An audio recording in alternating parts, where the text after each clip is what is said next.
Эхо Москвы в Уфе и ProUFU.ру представляет рубрику «Говорим по-башкирски».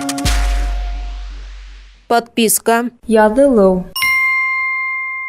Подписка на телеграм-канал. Телеграм-каналына ядылу.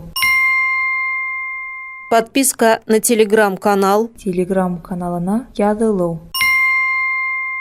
У жителя Башкирии провели обыски из-за подписки на телеграм-канал Вячеслава Мальцева. Башкортостанда Вячеслав Мальцевтың телеграм-каналына ядылган өчен тикшеренүләр үткәрелде. У жителя Башкирии провели обыски из-за подписки на телеграм-канал Вячеслава Мальцева. Башкортостанда Вячеслав Мальцевтың телеграм-каналына ядылган өчен тикшеренүләр үткәрелде. Эхо Москвы в Уфе и ProUFU.ру представляет рубрику «Говорим по-башкирски».